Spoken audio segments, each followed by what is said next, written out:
Hello students. तो हम लोग पढ़ रहे थे सेकेंड चैप्टर यानी कि sexual reproduction in flowering plants. और इसके अंदर यदि आप लोगों ने पहले का वीडियो मेरा देखा होगा तो आपको याद होगा कि हम लोग फीमेल के रिप्रोडक्टिव सिस्टम के बारे में पढ़ रहे थे। देखिए बाबू, तो हम लोग क्या क्या पढ़ चुके थे। हम लोग पढ़ चुके थे पिस्टिल के बारे में। क्या पढ़ चुके थे? पिस्टिल के बारे में। पिस्टिल के बाद फिर क्या पढ़े थे बाबू? मेगा स्पोरेंजियम के बारे में। तो पिस्टिल के बाद मेगा स्पोरेंजियम, इसके बाद क्या पढ़ना था? इसके बाद पढ़ना था मेगा स्पोरोजीनेसिस। और मेगा स्पोरोजीनेसिस के बाद क्या पढ़ना है बाबू? फीमेल गैमीटोफाइट के बारे में। इसके बारे में फीमेल गैमीटोफाइट। फीमेल गैमीटोफाइट को ही क्या कहते हैं बाबू? तो इसी को कहते हैं एम्ब्रायोसैक। आपको याद होगा, ठीक है बाबू। तो क्या क्या पढ़ना था? पिस्टिल देख लिए हैं, मेगा स्पोरेंजियम देख लिए हैं। आज करेंगे मेगा स्पोरोजीनेसिस और फिर उसके बाद फीमेल गैमीटोफाइट। और आपको पहले भी बताया था कि ये सारे जो स्ट्रक्चर्स हैं वो मेल के पार्ट से कोरस्पॉन्ड करते हैं। जैसे आपको याद होगा पिस्टिल्स कोरस्पॉन्ड करता था ना, ठीक है, स्टैमेन से। उसके बाद ये मेगा स्पोरेंजियम कोरस्पॉन्ड करता था ना माइक्रो स्पोरेंजियम से। फिर यहाँ पे मेगा स्पोरोजीनेसिस, वहां पे क्या होता था? माइक्रो स्पोरोजीनेसिस। और यहाँ फीमेल गैमीटोफाइट है, वहां होता था मेल गैमीटोफाइट। ठीक है, तो आज का टॉपिक स्टार्ट करते हैं मेगा स्पोरोजीनेसिस। ठीक है बाबू, मेगा स्पोरोजीनेसिस। तो देखिए बाबू, ये जो टर्म है मेगा स्पोरोजीनेसिस, मेगा स्पोरोजीनेसिस, देखिए यहां भी नाम चिल्ला चिल्ला के अपना पहचान बता रहा है कि मेगा स्पोरोजीनेसिस क्या होता होगा। देखो बाबू, यहां पे देखिए टर्म आ रहा है सामने मेगा स्पोर, ठीक है बाबू, और टर्म क्या आ रहा है? जीनेसिस। तो मेगा स्पोर का जीनेसिस मतलब क्या होता है बाबू? फॉर्मेशन। ठीक है, तो मेगा स्पोर के फॉर्मेशन के प्रोसेस के बारे में पढ़ना है कि मेगा स्पोर का फॉर्मेशन कैसे होता है। और मेगा स्पोर के फॉर्मेशन के प्रोसेस को ही क्या कहते हैं? मेगा स्पोरोजीनेसिस। ठीक है बाबू। तो मेगा स्पोरोजीनेसिस को डिटेल में समझने से पहले थोड़ा सा आपको पीछे ले चलता हूं ताकि आप यदि भूल भी गए होंगे तो एक बार ब्रश अप हो जाए। देखिए ये डायग्राम आपको याद होगा बाबू, इसको क्या कहते थे? मान लीजिए ये क्या है बाबू? एम्ब्रायोसैक। एम्ब्रायोसैक के बाहर क्या होता था बाबू? न्यूसेलस। ठीक है, तो ये क्या होता था? एम्ब्रायोसैक। ठीक है, एम्ब्रायोसैक के बाहर क्या होता था? न्यूसेलस। न्यूसेलस के बाहर याद करो एक लेयर होता था, इस लेयर को क्या बोलते थे? इंटेगुमेंट। कौन सा? इनर की आउटर। तो ये इंटेगुमेंट है इनर वाला। ठीक है बाबू। इसके बाद बाहर एक लेयर होता था, इसको क्या कहते थे? तो इसको बोलते थे आउटर इंटेगुमेंट। तो ये क्या है? Outer integument. अब देखिए तो ये आउटर इंटेगुमेंट था और यहां से याद कीजिए ये स्ट्रक्चर होता था ऐसे जो प्लासेंटा से जोड़ता था। इस स्ट्रक्चर को क्या कहते थे बाबू? फ्यूनिकल। और इस स्ट्रक्चर को क्या कहते थे? हाइलम, जो जंक्शन होता था फ्यूनिकल और ओव्यूल के बीच का। तो आपको तो एक बात पता है, देखो कि यहाँ पे देखो न्यूसेलस के अंदर है एम्ब्रायोसैक। ठीक है, तो यानी कहने का मतलब क्या है कि मेगा स्पोरोजीनेसिस में मेगा स्पोर बनता है और फिर मेगा स्पोर से ही एम्ब्रायोसैक का डेवलपमेंट होता है। तो पहले एम्ब्रायोसैक बनने के लिए, एम्ब्रायोसैक का डेवलपमेंट होने के लिए जरूरी है कि पहले मेगा स्पोर बन जाए। और मेगा स्पोर बनने के लिए क्या चाहिए? तो कोई सेल चाहिए जो मेगा स्पोर बनाता होगा। तो ये तो आपको याद होगा। ठीक है बाबू, ये बस एक बेसिक रिवीजन के लिए था, इसको मैं रख कर दे रहा हूं। देखिए तो यहां पे देखिए इस डायग्राम के माध्यम से ये देखिए यहाँ पे इस तरीके का एक सेल बना रहा हूं मैं, देखिए, और ये सेल के बाहर के कुछ यहाँ पे सेल्स दिख रहे हैं, देखिए, ठीक। तो ये जो सेल है बड़ा सा सेल, इस सेल को बोलते हैं मेगा स्पोर मदर सेल। इस सेल को क्या कहते हैं बाबू? मेगा स्पोर मदर सेल, यानी कि MMC, megaspore mother cell यानी MMC। अब देखिए ये मेगा स्पोर मदर सेल के बाहर क्या है बाबू? तो इस मेगा स्पोर मदर सेल के बाहर क्या है? वही जो डायग्राम में देखे थे, जिसके अंदर एम्ब्रायो सैक होता था, ये न्यूसेलस। तो आपको पता है कि न्यूसेलस के पास एबंडेंट फूड रिजर्व होता था। क्या होता था? Abundant food reserve. और ये मेल की किस पार्ट से? तो टेप्टम से कॉरेस्पॉन्ड करता था। याद रखना है, न्यूसेलस के पास एबंडेंट फूड रिजर्व होता था। देखिए, तो ये न्यूसेलस के अंदर क्या है? Megaspore mother cell. अब देखिए मेगास्पोर मदर सेल कैसा सेल है? तो ये जो होता है ये लार्ज सेल होता है, ठीक है बाबू? क्या होता है? लार्ज सेल होता है। अब देखिए इसका साइटोप्लाज्म क्या होता है? डेंस। तो यहाँ पे आप लिख सकते हैं डेंस साइटोप्लाज्म, ठीक है बाबू? तो लार्ज सेल है, साइटोप्लाज्म इसका डेंस है, और क्या दिख रहा है? प्रोमिनेंट न्यूक्लियस, यानी कि न्यूक्लियस जो है वो आसानी से विजिबल है, डेवलप्ड है, ठीक है बाबू? तो ये megaspore mother cell large cell है, साइटोप्लाज्म इसका डेंस है, और इसके पास प्रोमिनेंट न्यूक्लियस है। अब देखो, क्योंकि फाइनली ये प्रोसेस क्यों हो रहा है?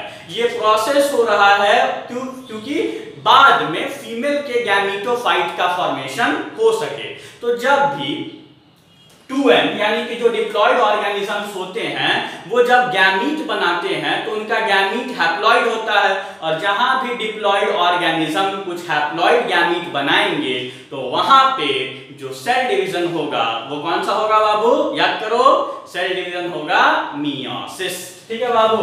तो मेगास्पोर मदर सेल क्या करेगा? माइटोसिस की मियोसिस, कंफ्यूजन नहीं होना चाहिए। तो ये मेगास्पोर मदर सेल क्या किया? मियोसिस। तो देखिए जब ये मेगास्पोर मदर सेल मियोसिस करेगा तो आपको पता है कि मियोसिस कितना स्टेज में चलता है बाबू? 2 स्टेज में, क्लास 11 में बात किए थे, 2 स्टेज में चलता है, मियोसिस 1 और मियोसिस 2, याद होगा। और मियोसिस के रिजल्ट में क्या बनेगा? तो पहले 2 सेल, उसके बाद फिर 4 सेल, ठीक है? तो देखिए कैसे बन रहा है। तो यहाँ पे ये जो मेगास्पोर मदर सेल है और बाहर में न्यूसेलस है, तो ये मेगास्पोर मदर सेल 2 सेल बनाएगा। देखिए कैसे, इस डायग्राम से समझिए। तो ये मेगास्पोर मदर सेल है, यहाँ पे देखिए ये एक सेल और ये दूसरा सेल, और इसके बाहर जो सराउंड कर रहा है जिसके पास एबंडेंट फूड रिजर्व है, उस सेल का नाम क्या है बाबू? न्यूसेलस, ठीक है बाबू? तो ये क्या हो गया? न्यूसेलस। तो इस डायग्राम में भी आप देख सकते हैं ये क्या हो गया? न्यूसेलस। और न्यूसेलस के अंदर ये मेगास्पोर मदर सेल यहाँ पे देखिए एक था, और इस एक से कितना बन गया? 2 सेल बन गया। तो इसको क्या बोलेंगे बाबू? इसको बोलेंगे मेगा स्पोर डायट। क्या बोलेंगे बाबू? मेगास्पोर डायट, यानी कि 2 मेगास्पोर बन गया, ठीक है? अब ये पहला स्टेप है मियोसिस का। तो आपको पता ही है कि मियोसिस के लिए 2 स्टेप चाहिए, ठीक है? ये तो पहला स्टेप है। टोटल कितना स्टेप चाहिए? 2 स्टेप। देखिए तो अगले स्टेप में क्या होगा बाबू? कि यहाँ ये जो मेगास्पोर डायट है वो क्या करेगा?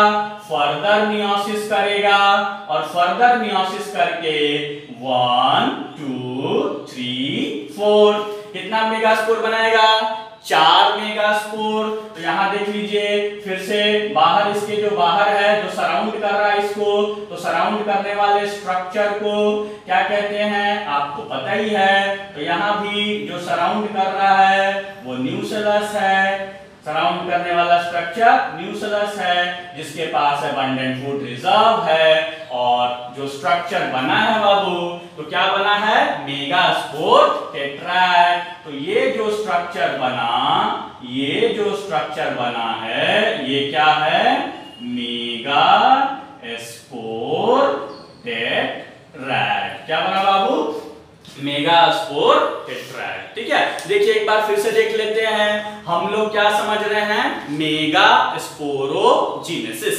मेगा स्पोरोजेनेसिस नाम चिल्ला के कह रहा है, मेगा स्पोर का फॉर्मेशन होना है। ठीक है बाबू, अब देखो मेगा स्पोर का फॉर्मेशन करने के लिए कौन चाहिए, mega spore mother cell.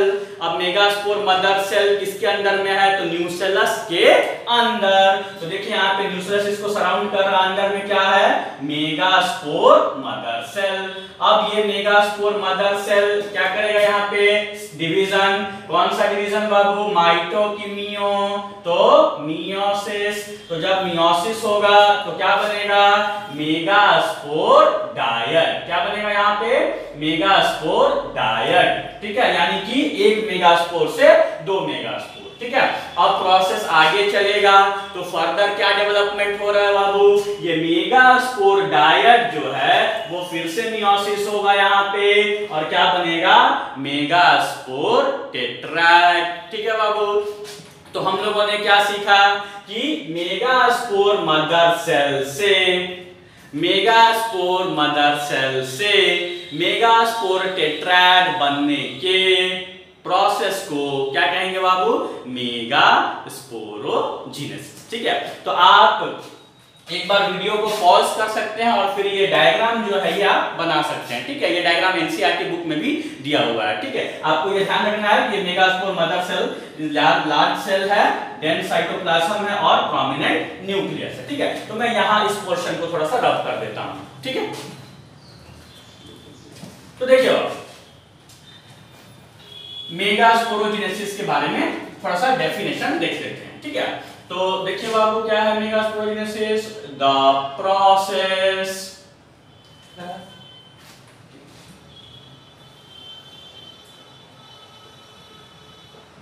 Process of formation of क्या बन रहा है, मेगा स्पोर टेट्रैड फ्रॉम, किससे बन रहा है, एमएमसी, यानी कि मेगा स्पोर मदर सेल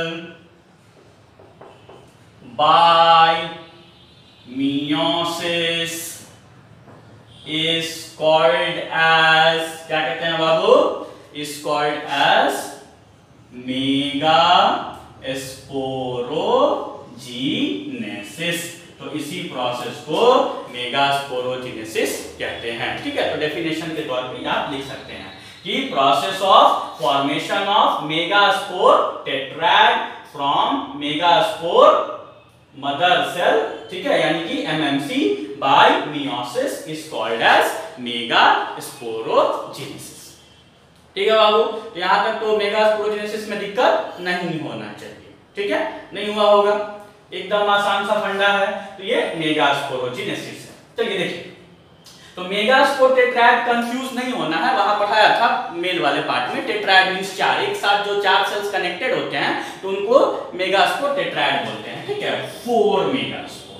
जिन लोगों को कंफ्यूजन हो रहा होगा टेट्रैड क्या है बाबू, तो डोंट कंफ्यूज। ठीक है, तो 4 मेगा स्पोर्स, उसको हम लोग मेगा स्पोर टेट्रैड बोलते हैं। ठीक है, तो अब आपको क्लियर हो गया होगा कि ये मेगा स्पोरोजेनेसिस किस प्रोसेस को बोलते हैं।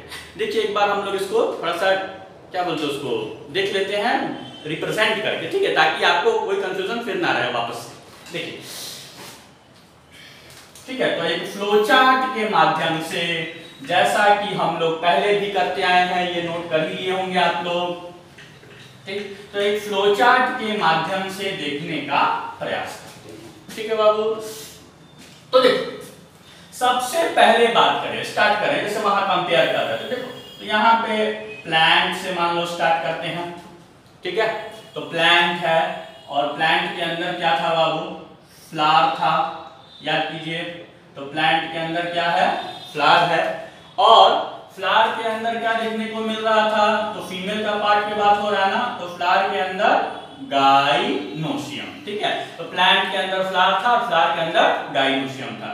गाइनोसियम के अंदर क्या देखने को मिल रहा था बाबू, पिस्टिल। गाइनोसियम के अंदर क्या देख रहे थे, पिस्टिल, ठीक है। अब देखो पिस्टिल के अंदर आप याद करो तो क्या होता था, ओवरी। पिस्टिल के अंदर क्या होता था बाबू, ओवरी। अब देखिए ओवरी के अंदर क्या होता था, तो ओवरी के अंदर होता था ओव्यूल, ठीक है। ओवरी के अंदर देख लो, यदि आप भूल गए हो तो याद करो, ये स्टिग्मा, ये स्टाइल और ये पार्ट होता था ओवरी, और ओवरी के अंदर क्या होता था बाबू, ओव्यूल, ठीक है, ठीक है। ओव्यूल, इसके अंदर एक स्पेस भी होता था जिसको ओवेरियन लोक्यूल कहते थे और उसके अंदर होता था ओव्यूल, ठीक है। तो आप एक स्टेप आगे जाना चाहते हो तो ओवेरियन लोक्यूल भी आप लिख सकते हो, ठीक है। तो ओवरी के अंदर क्या है, ओवेरियन लोक्यूल या ओवेरियन कैविटी। हालांकि ये इंपॉर्टेंट नहीं है, सीधा समझेंगे ओवरी के अंदर क्या है, ओव्यूल। अब देखो ओवेरियन लोक्यूल के अंदर सीधा बात वही क्या है बाबू, ओव्यूल, ठीक है। अब देखिए ओव्यूल में ही, ठीक है, ओव्यूल में ही क्या दिखता था बाबू, तो ओव्यूल में क्या दिख रहा है, MMC, यानी कि मेगास्पोर मदर सेल।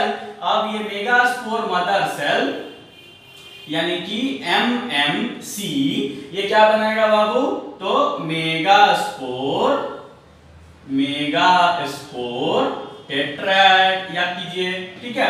MMC क्या बनाएगा, मेगास्पोर टेट्राड। अभी हम लोगों ने देखा ये प्रोसेस क्या था बाबू, मियोसिस। देखो तो यहां से पकड़ते हैं, एक बात तो तय है कि ये MMC मियोसिस करके बना रहा मेगास्पोर टेट्राड। तो मियोसिस हुआ यानी कि मेगास्पोर टेट्राड जो है इसका प्लॉइडी का बात करें तो प्लॉइडी क्या होगा इसका, N, ठीक है। और N बना तो किससे N बनेगा, तो ये क्या होगा, 2N। कोई दिक्कत नहीं होना चाहिए।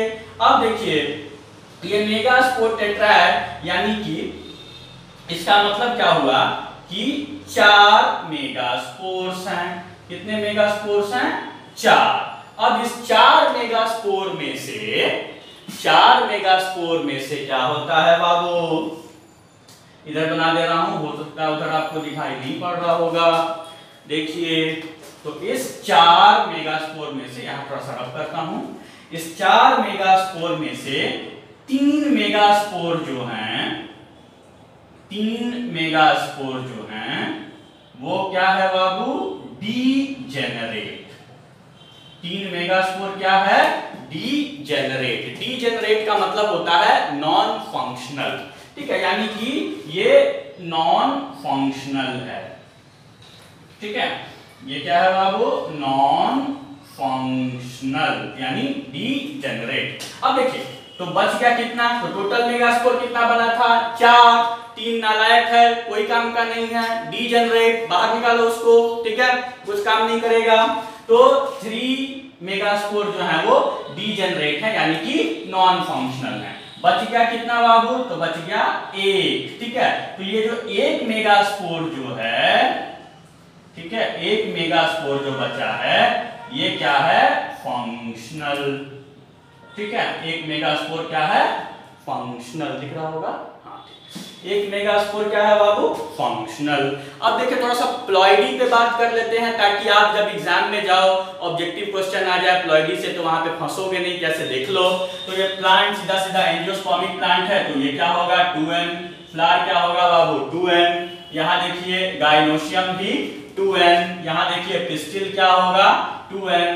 ओवरी भी क्या होगा, 2N। Ovarian locule 2N। Ovule 2N। फिर MMC यानी मेगास्पोर मदर सेल क्या है, 2N। और मेगास्पोर टेट्राड क्या है, N, ठीक है बाबू। अब देखो यही प्रोसेस था ना जो कुछ देर पहले पढ़े थे, मेगा स्पोरोजीनेसिस, ठीक है बाबू, यही प्रोसेस था, मेगा स्पोरोजीनेसिस, यानी कि MMC से क्या बनता था, मेगास्पोर टेट्राड बनता था, ठीक है। और 4 मेगास्पोर में से 3 मेगास्पोर फंक्शनल है और 3 मेगास्पोर जो है वो डीजेनरेट है और 1 मेगास्पोर क्या है, फंक्शनल है, ठीक है। तो आप इस फ्लो चार्ट को भी एक बार नोट कर लो, ठीक है, ताकि आप यदि मेगास्पोरोजेनेसिस पे बात कर रहे हो तो आपको कोई कंफ्यूजन ना रहे, ठीक है। मेगास्पोरोजेनेसिस पे बात कर रहे हो तो आपको कोई कंफ्यूजन ना रहे कि भाई ये मेगास्पोरोजेनेसिस में क्या क्या हो रहा था और प्लॉइडी अलग अलग स्ट्रक्चर्स का क्या होगा, ठीक है। तो यहां तक कोई आपको कंफ्यूजन नहीं होगा। अब देखो ये जो एक फंक्शनल मेगास्पोर था, ठीक है, ये जो एक फंक्शनल मेगास्पोर था ये कुछ करेगा, कुछ काम करेगा, ठीक है, कुछ डेवलप करेगा। तो क्या डेवलप करेगा देखिए, उससे हम लोग बात कर लेते हैं, ठीक। तो यहां पे मैं आपको बता देता हूं, देखिए कि यहां पे लिखिए आउट ऑफ द 4 मेगास्पोर्स, ठीक है, कितना मेगास्पोर बना था? 4। तो out of the 4 megaspores formed, यानी कि जो 4 मेगास्पोर जो बने थे फॉर्म्ड, ठीक है, 3 ऑफ देम, यानी कि उनमें से 3, ठीक है, 3 ऑफ देम आर क्या है बाबू? डीजेनरेट, यानी कि उसमें से 3 क्या है? डीजेनरेट है। एंड 1 इज, ठीक है, एक क्या है बाबू?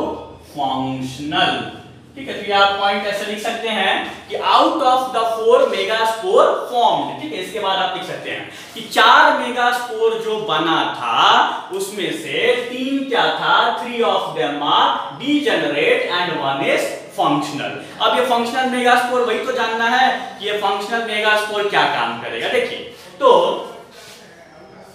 ठीक है, ये जो फंक्शनल मेगास्पोर है बाबू, ये क्या बनाएगा? तो ये एम्ब्रायो सैक बनाएगा। क्या बनाएगा बाबू? Embryo sac. देखिए तो देखिए द फॉर्मेशन, ठीक है, ऑफ किसका फॉर्मेशन? एम्ब्रायो सैक, ठीक है। The formation of embryo sac किससे? फ्रॉम फंक्शनल, ठीक है, फ्रॉम फंक्शनल कौन सा? मेगास्पोर, ठीक। The formation of embryo sac from functional megaspore is called as, उसको कहते हैं, क्या कहते हैं बाबू? Monosporic development. Monosporic development.